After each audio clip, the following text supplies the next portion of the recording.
Good evening, Campbells, and thanks for tuning in to Campbell Now. It's great to be back on campus. Hopefully you all had a wonderful Christmas and you're excited for the new semester. I'm Joshua Davis. And I'm Madi, Spada. Iranian military forces shot down a U.S.-built civilian aircraft. The incident occurred on January 8th during the brief exchange of military force between the United States and Iran. All 176 people aboard the Ukraine International Airlines flight were confirmed to be dead, and the families are demanding justice. The flight carried passengers from Canada, Ukraine, Britain, Afghanistan, and Sweden. Iran made no comment for days before they finally claimed that the incident resulted from a technical failure. The United States witnesses its first case of a new Chinese virus outbreak. The outbreak, which began in Wuhan, China, has been identified as coronavirus. A Washington man was the first reported case in the U.S. He came back from a trip to Wuhan feeling ill. He's currently isolated and recovering in the hospital. The coronavirus has claimed the lives of 6 people and affected over 300 in China. Other countries include Japan, Thailand, and South Korea, and they've also been infected by the virus. Police are investigating the deaths of 8 Indian tourists at a Nepal mountain resort.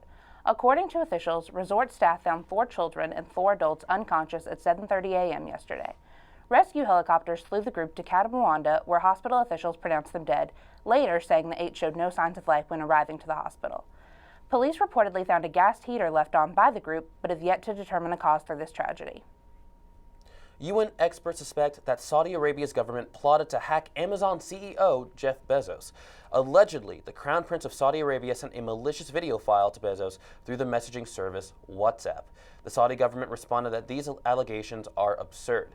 The UN has requested immediate investigation by the United States and other relevant nations. The results of this investigation could have a huge impact on global trade and foreign relations with Saudi Arabia. We'll be back with coverage of the 2020 presidential election after the break. Our hearts are made stronger by how we treat others. Put her there. The light you share can impact those around you, but so can the darkness. Later, twerps. Did Pete saying mean things bother you? So when you reach out to another person, take a moment to consider how they will feel and let your heart be the key to making a difference. Because of you, someone's entire day, year, or even life can change. In every heart, there's hope. Former presidential nominee Hillary Clinton isn't quite ready to back Bernie Sanders if he wins the Democratic nomination. In a recent interview with The Hollywood Reporter, Clinton was asked if she would back Sanders if he received the nomination. During this interview, she was not ready to state her position. She later explained the reason for her hesitation, stating that she does not fully agree with his style of politics. This tension of involving Clinton and her 2016 Democratic rival seems to extend throughout the party, as Democrats still seem far from agreeing on a 2020 presidential candidate. Fayetteville's Police Youth Services Unit is reaching out to the public for help locating a local teen. Monique Chisholm, she was last seen on January 16th along Ski Bow Road, wearing a black and red wig, a yellow and black checkered shirt, and dark capri pants. If anyone has information concerning Monique's whereabouts, please contact Cumberland County Crime Stoppers or call 911. A deadly shootout kills 2 Durham men. Monday morning, police found 27-year-old Deshaun Montez Jones in a driveway suffering from gunshot wounds. After further investigation, they found 31-year-old Stacy Lamar Breeze dead inside a nearby home.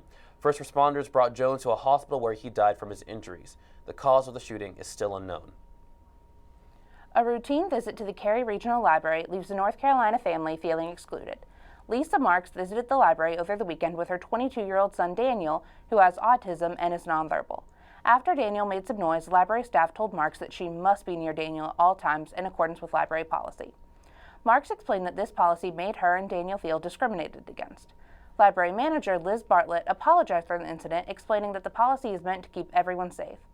Marks has since reached out to the library and hopes to work with staff to ensure that everyone feels safe and included in the future. The Wake County Board of Education is currently working with data analysis company RTI International to look for ways to help balance student diversity. Current data shows that for various student populations, equal access does not always lead to equal outcomes. Board members intend to look at county economic health data, household income, rent, and mortgage rates, along with overall poverty rates within the region. The board hopes that this data will help begin the process of further diversifying Wake County public schools. Stay tuned for news about Super Bowl 54 right after the break. Sometimes the things we do or say can make others feel hurt, excluded, or isolated. Everything you say and do creates an impact. How am I supposed to save the whole world? You can't think about saving the world. You have to think about saving one person. Because of you, someone's entire life can change. You don't have to be a superhero to have a positive impact. Friends? Friends.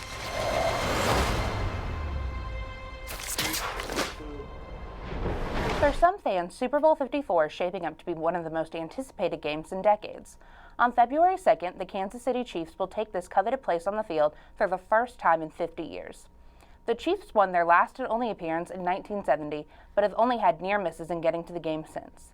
Their opponents, the 49ers, have 5 Super Bowl wins under their belts. While the 49ers have the track record, the Chiefs may make history and pull out an upset win. Tune in on game day to see what happens. An art gallery's gardener solves a decades-old mystery. Last week, an employee for the Ricci Odi Modern Art Gallery in Italy discovered a long-lost painting hidden in plain sight. Gustav Klimt's famous artwork, Portrait of a Lady, was reported stolen from the same gallery in February 1997. The gardener was clearing away ivy when he discovered a hidden panel door outside of the art gallery on the outer walls. Inside, he discovered the 103-year-old painting inside of a plastic bag. The piece of art was authenticated and said to be in great condition. It's still a mystery on who took the portrait and hid it there. The portrait's said to be worth about $66 million. The U.S. Navy makes history by naming an aircraft carrier in honor of an African-American World War II veteran. The announcement came during a Martin Luther King Jr. ceremony in Pearl Harbor, Hawaii. Ship's cook, 3rd Class Doris Miller, was carrying out his work when Japanese forces attacked Pearl Harbor. Going above and beyond his duty, Miller rescued several injured shipmates and returned fire on a nearby machine gun. He earned an accommodation and the Navy Cross for these actions. The new carrier's name cements his legacy. While presenting the award, current Secretary of the Navy Thomas Modly shared a message of acceptance for all genders, races, and religion in the Navy. That's all our time for tonight. Tune in to Campbell Now Monday and Wednesday nights and Tuesday morning for all your sports coverage. I'm Madi Spada. And I'm Joshua Davis. We'll see you next week.